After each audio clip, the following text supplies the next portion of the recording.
आबाद बैंकों से कैश निकलवाने पर टैक्स के हवाले से बड़ी खबर आ गई। टैक्स की शरह में इजाफे की तजवीज़ है। तफसीलात के मुताबिक बजट 2025 की तैयारियां जारी हैं और अगले माली साल में पाकिस्तानी हुकूमत रेवेन्यू बढ़ाने के लिए नॉन फाइलर्स पर बैंक से कैश निकालने पर विद होल्डिंग टैक्स को दुगना करने और मालियाती लेन देन पर सख्त पाबंदियां आयद करने पर गौर कर रही है।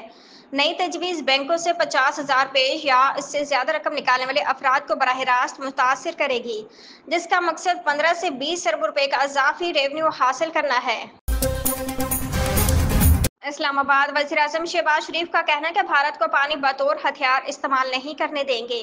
Command and staff college Quetta में अफसरान से खिताब करते हुए वज़ीर-ए-आज़म शहबाज शरीफ ने कहा कि आइंदा भी कोई मुहिम जोई हुई तो इसका मुंह तोड़ जवाब देंगे। पाकिस्तान को दरपेश खतरात सिर्फ रवायती मैदान जंग तक महदूद नहीं, भारत को सिंतास मुआहदे को मुअत्तल करने की इजाज़त नहीं देंगे। उन्होंने कहा कि भारत को किसी सूरत इजाज़त नहीं देंगे कि वो पानी को बतौर हथियार इस्तेमाल करें। हुकूमत ने पेट्रोल की कीमत में इजाफा कर दिया, जबकि डीजल की कीमत बरकरार रखी गई है। हुकूमत की जानिब से पेट्रोल की कीमत में 1 रुपये फी लीटर इजाफे का ऐलान किया गया है। डीजल की कीमत में कोई तब्दीली नहीं की गई है। पेट्रोल की कीमत 252.63 रुपये से बढ़कर 253.63 रुपये फी लीटर हो गई है।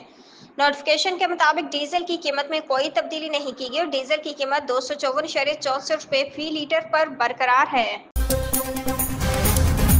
वज़ीर-ए-आज़म शहबाज शरीफ का कहना है कि बलूचिस्तान के लोगों को दहशतगर्दों का रास्ता रोकना चाहिए। क्वेटा में मुनक़िदा बलूचिस्तान ग्रैंड जिरगा से खिताब करते हुए वज़ीर-ए-आज़म शहबाज शरीफ ने कहा कि बलूचिस्तान पाकिस्तान का सबसे बड़ा और प्यारा सूबा है। यहाँ के लोग दिलेर और बावकार हैं। अगर कोई गिला है तो भाइयों के साथ बैठकर तय करना चाहिए। उन्होंने कहा कि खून के प्यासे दहशतगर्द पाकिस्तान की खुशहाली नहीं चाहते, ये अगयार के एजेंट हैं। दहशतगर्दों के हथकंडों को बलूचिस्तान की आवाम ने नाकाम बनाया है।